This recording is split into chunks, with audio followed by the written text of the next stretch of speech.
Welcome dear rockers, कैसे हो आप सभी। तो आज हम देखने वाले हैं जैक, जो कि 2025 में ही रिलीज हुई है। तो कहानी की शुरुआत में हमें रॉ एजेंट्स को दिखाया जाता है जिन्हें खबर मिलती है कि दूसरे देश से बड़ी सावधानी के साथ 4 कंटेनर इंडिया में लाए जा रहे हैं। उन कंटेनर्स में क्या है और उसे क्यों इंडिया में लाया गया है, इसके बारे में किसी को कोई खबर नहीं होती। साथ ही रॉ ऑफिसर्स की एक खास बात ही होती है कि उनके ऑफिस में कैलेंडर रखा जाता है। जब भी देश में आतंकवादियों का हमला होता है, कैलेंडर में वो दिन लाल कर दिया जाता है। इसीलिए एक सीनियर ऑफिसर मनोज नाम के एजेंट से कहता है, जो हो सके वो करो, पर मैं एक और लाल दिन देखना नहीं चाहता। ये लाल दिन हमारी वर्दी पर धब्बे जैसा है, जब तक साफ नहीं होगा मुझे सुकून नहीं मिलेगा। इसलिए जाओ और तुरंत उन कंटेनर्स को जब्त कर लो, और अगर कुछ गड़बड़ होने वाली हो तो उससे होने से पहले ही रोक दो। इस पर मनोज मान जाता है और अपने एजेंट्स की टीम को लेकर मिशन के लिए तैयार होता है। अगले सीन में हम प्रसाद नाम के आदमी को देखते हैं, जो कि एक डिटेक्टिव एजेंसी में आता है। डिटेक्टिव प्रसाद से कहता है, बताइए क्या सहायता कर सकते हैं हम आपकी। प्रसाद कहता है, क्या बताऊं, मैं अपने बेटे जैक से बहुत परेशान हो चुका हूँ। ऐसा नहीं है कि मेरा बेटा टैलेंटेड नहीं है, वो कुछ ज्यादा ही टैलेंटेड है। बचपन में अच्छा क्रिकेट खेलता था तो सोचा क्रिकेटर बनेगा, लेकिन ट्रेनिंग करने वो तैयार नहीं हुआ। इसके बाद जैक ने फुटबॉल खेलना शुरू कर दिया। मैंने सोचा फुटबॉलर बनने का शौक होगा तो उसी की ट्रेनिंग दिलवा दी, पर 2 दिन में जैक को वो ट्रेनिंग भी छोड़नी पड़ी। वो वहाँ से छोड़कर आ गया। अब तक 24 अलग अलग कोचेस के पास जा चुका है। सभी ने जैक को भगा दिया कि ये ट्रेनिंग करने वाला इंसान है ही नहीं। यही बात को लेकर मेरी और उसमें बहस हो गई। मैंने उससे पूछा, कम से कम इतना तो बता दे कि तू करना क्या चाहता है, तू बनना क्या चाहता है, पर वो बताने को तैयार ही नहीं है। सिर्फ इतना कहता है कि जब बन जाऊंगा तब आपको बता दूंगा। पर मुझे डर है कि कहीं इन चक्करों में वो कोई गलत रास्ते पर ना चला जाए, इसीलिए मैं आपके पास आया हूँ, ताकि आप ये पता लगा सकें कि जैक करता क्या है, क्या बनना चाहता है वो। तो डिटेक्टिव कहता है, फिकर नॉट, मैं हूँ ना, मेरे हाथ तो कानून से भी लंबे हैं, सारा कच्चा चिट्ठा खोलकर आपके पास दे दूंगा उसका। सुनकर प्रसाद खुश होकर 1 लाख रुपए उस डिटेक्टिव को दे देता है। और दोस्तों यहाँ जैक, जिसका सपना है कि वो रॉ एजेंट बने, वो सीधे इंटरव्यू देने पहुंच जाता है, जहाँ और भी लोग आए होते हैं। उन्हीं में जैक की मुलाकात होती है राज नाम के IPS ऑफिसर से। उसकी भी चाहे रॉ एजेंट बनने की, तो वो भी इंटरव्यू देने के लिए आया हुआ है। अब जैसे जैक का नाम लिया जाता है ना, जैक तुरंत अंदर जाता है और सूटकेस भरकर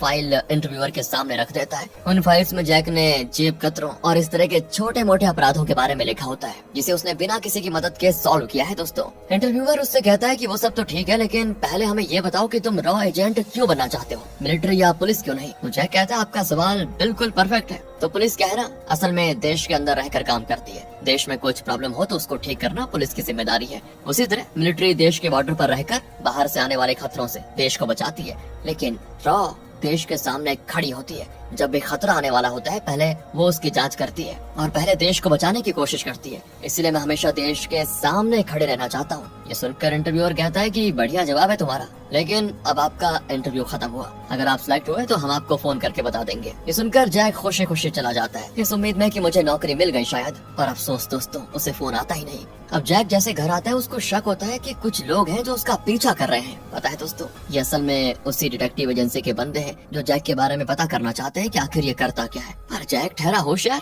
वो बड़ी आसानी से उन्हें पछाड़कर पीछे छोड़ देता है। उनमें एक लड़की भी शामिल होती है जिसका नाम अफसाना होता है, और ये उसी डिटेक्टिव एजेंसी की ओनर की बेटी है। और इसको भी दोस्तों जैक के बारे में पता करने का काम मिला हुआ है। जैक कहता है कि मोहतरमा, आपसे ना हो पाएगा, महज 10 सेकंड में मैंने पता कर लिया कि आप मुझ पर नजर रखे हुए हैं। मेरे पीछे टाइम पास करने से कोई फायदा नहीं होगा, चप्पल घिस जाएगी आपकी, लेकिन मेरे बारे में कभी पता नहीं कर पाओगी। इतना कहकर वो चला जाता है। ये देखकर अफसाना एकदम से गुस्सा हो जाती है कि देख लेना बेटा, आज तक मैं कभी कोई केस नहीं हारी, इस बार भी नहीं हारूंगी, चाहे जो भी हो जाए। जब तक इसकी कुंडली नहीं निकाल लेती ना, चैन से नहीं बैठूंगी। अब जैक राज के पास आकर कहता है, तुझे रॉ में नौकरी मिली क्या?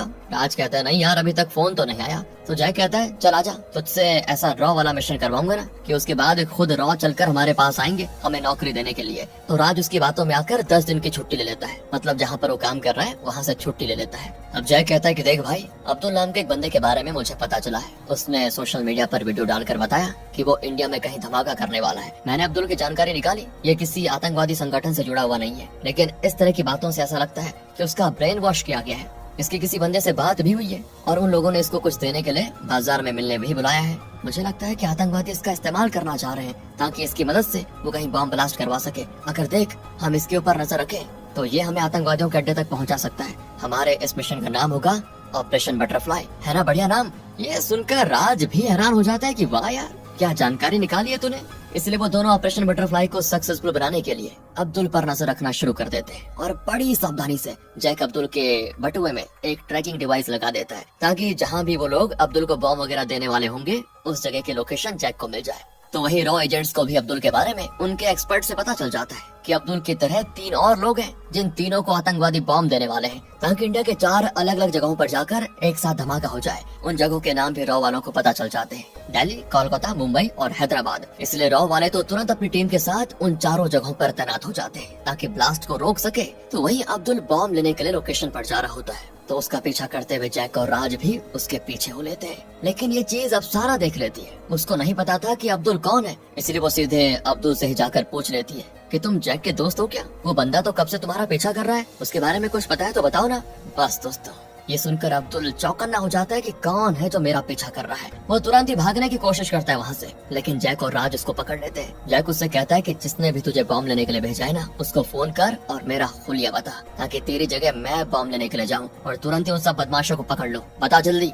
तो अब्दुल अपने साथी अकबर नाम के बंदे को फोन करके उसे अपना हुलिया बता देता है। मतलब हुलिया तो वो जैक का बताता है, लेकिन उसे इस तरह बताता है कि ये मेरा हुलिया है और मैंने इस तरह के कपड़े पहने हुए हैं। अब क्या है कि अकबर ने कभी अब्दुल की शक्ल तक नहीं देखी थी, तो वो जैक को अब्दुल समझकर उससे ही बात करके उसको डायरेक्शन बताने लग जाता है कि यहाँ पर तुझे बॉम्ब मिलेगा, ले कर ले धमाका। जैक जैसे बॉम्ब वाले ट्रक के पास आ जाता है तो रॉ एजेंट्स को जैक पर शक होता है कि पक्का यही वो बंदा है। उनको शक होता है फिलहाल। अब वो जैसे जैक के पास आते हैं, रॉ एजेंट्स का ड्रोन एक बिल्डिंग की छत पर खड़े अकबर को देख लेता है और एजेंट्स को पता चल चुका होता है कि जैक अब्दुल नहीं है, अब्दुल तो कहीं और ही गायब हो गया है। वो सब अकबर को पकड़ने की कोशिश करते हैं, लेकिन वो लोग उसको पकड़ पाते इससे पहले जैक वहाँ कर अकबर को बेहोश करके अपने साथ लेकर जाता है।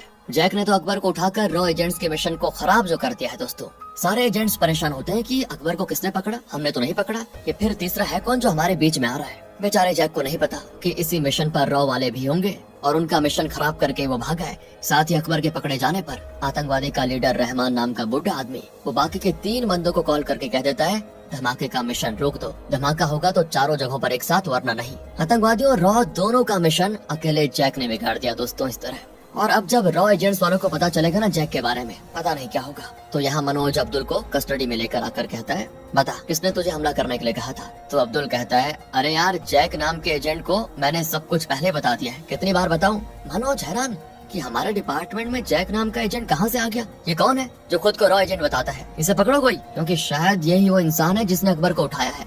अब जैक को ढूंढने के लिए रॉ एजेंट्स बाजार के सभी दुकानों की सीसीटीवी फुटेज चेक करते हैं। उसी के साथ साथ आतंकवादी भी जैक की तलाश शुरू कर देते हैं और सीसीटीवी फुटेज को भी खंगालने लगते हैं कि कुछ तो मिलेगा। लेकिन इसी तलाश में रॉ और आतंकी दोनों एक दूसरे के आमने सामने आकर खड़े हो जाते हैं। अब रॉ एजेंट सोचते हैं कि हमारे अलावा ये लोग क्यों सीसीटीवी फुटेज को चेक कर रहे हैं, मतलब उसकी मांग क्यों कर रहे हैं, जरूर कुछ तो गड़बड़ी है। इसीलिए वो उन आतंकवादियों को पकड़ने में लग जाते हैं। उसी के साथ साथ जैक भी उन्हीं आतंकियों को पकड़ने आया होता है, क्योंकि अकबर ने उसे कह दिया था कि मेरे साथी कभी भी आ सकते हैं मुझे बचाने के लिए। पर यहाँ पर जैक से हो जाती है सबसे बड़ी गड़बड़। वो मनोज को आतंकी समझकर उसे उठा लेता है, क्योंकि मनोज ने होलिया ही ऐसा बना के रखा हुआ था। अब जैक को लगा कि यही अकबर का साथी है, तो उसने उसी को उठा लिया। हो गई गड़बड़। अब पहले तो जैक ने रॉ मिशन खराब कर दिया, अब तो उनके एजेंट को उठा लिया, पता नहीं क्या होगा। तो जैक मनोज और अकबर से कहता है, अपने अपने साथियों का नंबर दो, फोन करके उनको बुलाना है ताकि सभी को पकड़ सको। तो अकबर अपने साथी का नंबर देता है और मनोज ने रॉ एजेंट का। दोनों के बंदे एक होटल में आकर मिलते हैं। उस होटल में जैक बुर्खा पहनकर पहुंच जाता है ताकि सभी को पकड़ सके। लेकिन यहाँ भी गड़बड़ी हो जाती है। रॉ एजेंट्स अपनी तैयारी के साथ आए होते हैं कि जिसने भी हमारे सर को पकड़ा है हम उसको नहीं छोड़ेंगे। इसी चीज से जैक को पता चल जाता है कि यार बहुत बड़ी गलती कर दी मैंने तो रॉ एजेंट को उठा लिया। वो तुरंत ही वहाँ से भागकर मनोज के पास आता है और कहता है कि सर माफ कर देना, गलती हो गई मुझसे। मनोज कहता है कि बेटा तू तो गया, तुझे तो सबसे पहले मैं जेल में डालूंगा, पहले हमारे मिशन खराब किया तूने, ऊपर से मेरा ही अपहरण कर लिया। तो जैक कहता है, सर अगर ऐसा करोगे ना तो माफ करना, मैं आपको आजाद नहीं करूंगा, वरना जो मैं करने वाला हूँ आप वो होने नहीं देंगे। मैं आतंकवादियों को अकेले पकड़कर रॉ में अपनी जगह पक्की करना चाहता हूँ। लेकिन दोस्तों राज तो घबरा जाता है कि अब तो पक्का मेरी आईपीएस की नौकरी भी गई, बहुत बड़ी मुसीबत में पड़ गया। अरे नहीं बनना यार, ये रॉ एजेंट आतंकवादियों को हैंडल करना हमारा काम नहीं है, उनका काम है। और जैक इमोशनल होते हुए उससे कहता है कि भाई जब मुंबई के ताज होटल पर हमला हुआ था उसी हमले में मेरी माँ मारी गई थी, आतंकियों ने मेरी माँ को मारा था। एक वही थी जिसे मुझ पर भरोसा था कि एक न एक दिन मैं कामयाब होकर जरूर बड़ा आदमी बनूंगा, लेकिन वही इस दुनिया से चली गई। इसलिए मैं ये काम नहीं छोड़ूंगा। तुझे जाना है तो चला जा, मैं अकेला ही काफी हूँ इन आतंकवादियों के लिए, इनको औकात दिखाने के लिए। तो राज कहता है, जब मिशन साथ शुरू किया तो बीच से नहीं भाग सकता, इसलिए मैं भी तेरे साथ हूँ। सुनकर जैक को खुशी होती है। पर तभी जहाँ उसने मनोज और अकबर को बांध कर रखा हुआ था, जैक का पीछा करते करते अफसाना वहाँ पहुँच जाती है और वो ये देखकर हैरान हो जाती है कि इसने दोनों को बांध के क्यों रखा हुआ है। तो वो गलती से अकबर को ही आजाद कर देती है जिस वजह से अकबर अफसाना पर हमला कर देता है और तुरंत अपने साथियों को फोन करके लोकेशन भेज देता है अपनी, ताकि सभी आकर उसको यहाँ से लेकर जा सके। अब अकबर सबसे पहले मनोज पर ही हमला करके उसको मारने की कोशिश करता है, लेकिन जैक वहाँ पहुंचकर मनोज को बचा लेता है। ये देखकर अकबर तब वहाँ से अपनी जान बचाने के लिए भागता है, लेकिन जैक भी उसके पीछे पीछे जाता है और इन दोनों के पीछे रॉ वाले तो तब तक वहाँ पर अकबर के साथी भी पहुँच जाते हैं। काफी देर तक चलने वाले इस चेजिंग सीन और गोलाबारी में अकबर तो वहाँ से भाग निकलता है, लेकिन उसके साथी सारे मारे जाते हैं और रॉ वाले पकड़ लेते हैं जैक को। जैक और राज को रॉ ऑफिस लेकर आया जाता है, जहाँ मनोज दोनों को खूब मारता है कि दिमाग में भूसा भर के रखा हुआ है क्या तुम्हारा, सारा मिशन खराब कर दिया हमारा। तो जैक कहता है कि सर हम तो अपना मिशन कर रहे थे, आप ही बीच में आ गए, हमारी कोई गलती नहीं है, हम खुद को साबित करना चाह रहे थे कि हम भी एजेंट बनने के लायक हैं। मनोज कहता है एजेंट छोड़ो, जोकर बनने के लायक भी नहीं हो तुम, दिमाग ठिकाने पर नहीं है तुम्हारा, और चले एजेंट बनने के लिए। आखिरी वार्निंग दे रहा हूँ, आइंदा हमारे मिशन के बीच में घुसे तो अच्छा नहीं होगा। इतना कहकर वो जैक और राज को ऑफिस से धक्के मार कर बाहर कर देता है। अब जैक की उम्मीद टूटने की वजह से वो उदास घर में बैठा होता है। उसकी ये उदासी उसके पिता से देखी नहीं जाती और तब उसके पिता उससे कहते हैं कि देख बेटा, मुझे ये तो नहीं पता कि तू क्या कर रहा है, लेकिन तेरी शक्ल देखकर लग रहा है कि तू परेशान है। बेटा परेशान मत हो, जैसा तेरी माँ को तुझ पर भरोसा था वैसे ही मुझे भी तुझ पर उतना ही भरोसा है कि तू जरूर एक दिन कामयाब होगा। सुनकर जैक को फिर थोड़ा मोटिवेशन आता है और वो अपने पिता से कहता है कि देख लेना पापा, जिन लोगों ने मुझे नौकरी से धक्के मार कर निकाला वही लोग आएंगे मेरे पास नौकरी के लिए, ये मेरा वादा है आपसे। इतना कहकर जैक फिर से आतंकियों के मिशन पर लग जाता है। अकबर तो भाग चुका था, लेकिन उसके बैग से जैक को एक दवाई मिली थी जो कान में दर्द की होती है। वो दवा नेपाल से खरीदी गई थी। जैक समझ जाता है कि अकबर नेपाल में ही कहीं छुपा हुआ है, वहीं से उसने दवा खरीदी है। इसलिए जैक तुरंत नेपाल चला जाता है और उसी दुकान पर आकर कहता है मुझे दवा चाहिए। तो दुकान वाला बंदा जिसका नाम इस्माइल है वो ये देखकर हैरान हो जाता है कि इसको ये दवा क्यों चाहिए। वो कहता है कि 2 दिन के बाद आना, ये दवा तब मिल जाएगी। जैक जाते जाते दुकान में ही एक रिकॉर्डिंग डिवाइस छुपा देता है ताकि जब अकबर यहाँ पर आए और अकबर की दुकान वाले से कुछ बातचीत हो तो वो इसमें रिकॉर्ड हो जाए। तो वही दोस्तों रॉ वालों को भी खबर मिल जाती है कि अकबर नेपाल भाग गया है। लेकिन जब मनोज को पता चलता है कि उनसे पहले तो जैक नेपाल पहुंच चुका है तो मनोज को सदमा लग जाता है कि ये नहीं सुधरेगा। मना किया था इसको कि हमारे मिशन के बीच में ना आए, पर इसने नहीं सुना। अब इसको नहीं छोड़ेंगे, पहले इसी को पकड़ो तुम। इधर अकबर इजामेल की दुकान पर आता है, जहाँ इजामेल उससे कहता है इंडिया के 4 जगहों पर हमला करने का मिशन तुझसे तो नहीं हो पाया, इसीलिए रहमान ने नई टीम बनाई है और अब वही लोग 4 जगहों पर हमला करेंगे। इसलिए अब रहमान को तेरी कोई जरूरत ही नहीं है, निकल जा यहाँ से। और हाँ, कल एक बंदा आया था यही तेरी वाली सेम दवाई मांगने के लिए, मुझे तो वो पुलिस वाला लगता है, इसलिए कहीं भी जाकर छुप जा वरना तू तो गया। ये सारी बातें जैक रिकॉर्डिंग डिवाइस से सुन जाता है। तभी मनोज और उसके साथी वहाँ पहुँच जाते हैं ताकि अकबर को पकड़ सके, लेकिन बीच में जैक आ जाता है जो अकबर को वहाँ से भगा देता है। अब जैक ने मास्क लगाया था तो अकबर पहचान नहीं पाता कि जैक ने उसकी मदद की है, पर मनोज जैक का मास्क निकाल कर उस पर गन तान देता है कि एक तो पहले मिशन तूने खराब कर दिया, अब आतंकवादी को भगाने में उसकी मदद कर रहा है। मुझे तो पहले ही समझ आना चाहिए था कि तू भी उनसे मिला हुआ है। और जैक उनसे कहता है अकबर ही एक रास्ता है रहमान तक पहुंचने का, वो मर जाता तो हम कभी भी रहमान तक नहीं पहुंच पाएंगे। मनोज कहता है कि रहमान कैसे जिंदा बच गया, मैंने 10 साल पहले सर्जिकल स्ट्राइक करके रहमान और उसके 300 आतंकियों को मार गिराया था। पर दोस्तों यहाँ जैक इजामेल वाली रिकॉर्डिंग सुनाते हुए कहता है अब तो यकीन हो गया ना आपको, मैंने ही रहमान का पता लगाया कि आज भी वो जिंदा है, अब भी अगर आप मुझे मारना चाहते हो तो मार सकते हो। ये सुनकर मनोज हैरान हो जाता है। वो कहता है ठीक है, इस मिशन को पूरा करने में हमारा साथ दो, पर हाँ इसका मतलब ये नहीं कि हमने तुम्हें रॉ में शामिल कर लिया है। लेकिन जैक उनके साथ जाने को तैयार नहीं होता कि देखो ये मिशन मेरा अकेले का है, मैं इसको अकेले ही सॉल्व करूंगा। लेकिन तब मनोज वहाँ पर अफसाना को लेकर आता है और जैक से कहता है ये तेरे बारे में जानकारी निकालते निकालते यहाँ तक पहुँच गई थी और अगर तू हमारे साथ नहीं चलेगा तो अफसाना और उसकी पूरी एजेंसी को नेशनल सिक्योरिटी थ्रेट पे फंसा दूंगा। बेचारा जैक अफसाना की खातिर उसके साथ जाने को तैयार हो जाता है क्योंकि वो उसको पसंद जो करने लग गया था। साथ ही उसको अंदर अंदर बड़ी खुशी भी होती है कि अभी तो मिशन में शामिल किया है, वो दिन दूर नहीं जब एजेंट में भी शामिल कर लेंगे। तो अब सारे लोग एक साथ मिलकर अकबर को ढूंढने में लग जाते हैं ताकि उसके जरिए रहमान तक पहुंच सके। लेकिन जब वो उन्हें मिलता है तो उसकी जान जा चुकी होती है, किसी ने उसको पहले मार दिया था और वहाँ रॉ एजेंट्स के लिए एक नोट भी मौजूद होता है कि कल के दिन इंडिया पर धमाका होगा, रोक सकते हो तो रोक लो, तुम्हारा अपना रहमान। ये पढ़कर सभी के होश उड़ जाते हैं कि यहाँ से कैसे हमले को रोकेंगे। अकबर ही था जो हमें रहमान तक पहुँचा सकता था, ये तो मर गया। और असल में दोस्तों अकबर को भी रहमान नहीं मरवाया था, क्योंकि रहमान को पता चल चुका था कि उसके जरिए रॉ वाले उस तक पहुंचना चाहते हैं, लेकिन अभी तक वो रॉ वालों से एक कदम आगे ही चल रहा है। और अभी कोई उम्मीद न होने की वजह से भी जैक को तुरंत एक आइडिया आता है। वो चुपके से इजामेल का पीछा करता है। वो दवाई वाला बंदा दोस्तों, भूल तो नहीं गए उसको।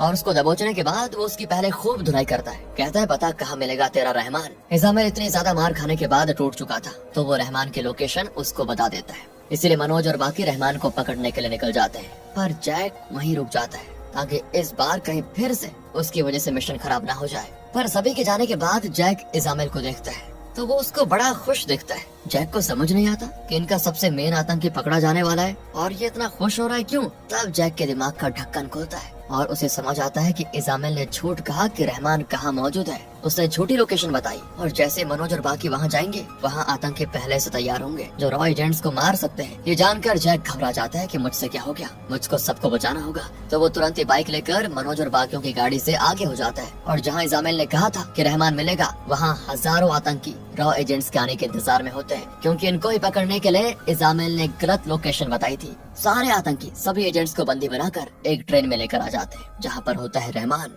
अब रहमान मनोज से कहता है तुझे पता है मेरा प्लान इंडिया में ब्लास्ट करने का था ही नहीं, मेरा प्लान तो सिर्फ रॉ एजेंट्स को मारना था। बम ब्लास्ट की खबर मिलते ही जब सारे एजेंट्स उस जगह पर पहुँचते तो हम सभी को मार डालते। पर क्या है ना, ये जैक है ना जो इसने बीच में आकर सब तमाम कर दिया। आज भी इंडिया के सारे एजेंट्स मेरे निशाने पर है, बस मेरा एक इशारा और सारे एजेंट्स मारे जाएंगे। तुम्हें पकड़ना सबसे मुश्किल था, लेकिन देखो आज तुम भी मेरे सामने लाचार बैठे हुए हो। तुमने मेरे 300 लोगों को मारा था ना, लेकिन मैं इंडिया से रॉ के हर एजेंट्स का नामो निशान मिटा दूंगा और तब पूरा होगा मेरा बदला।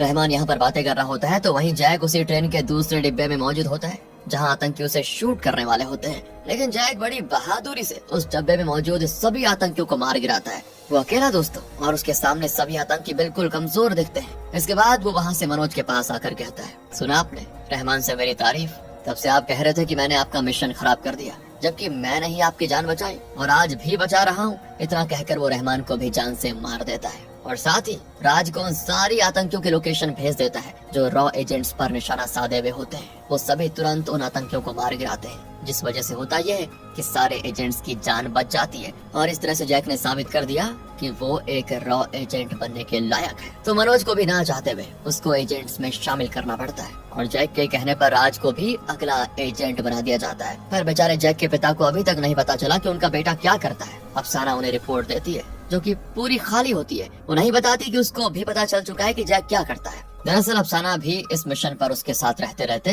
उसे पसंद करने लगी थी। प्रसाद कहता है ये खाली रिपोर्ट का क्या करूंगा, इसमें तो कुछ लिखा ही नहीं है। सही कहा, क्योंकि जैक कुछ करता ही नहीं तो फिर क्या लिखूं मैं इसमें। इसके बाद जैक अपनी ट्रेनिंग के लिए घर से चला जाता है। इसी हैप्पी एंडिंग के साथ ये मूवी यहाँ पर खत्म होती है दोस्तों। बाकी आप बताइए आपको कैसी लगी स्टोरी, एक्सप्लेनेशन कैसे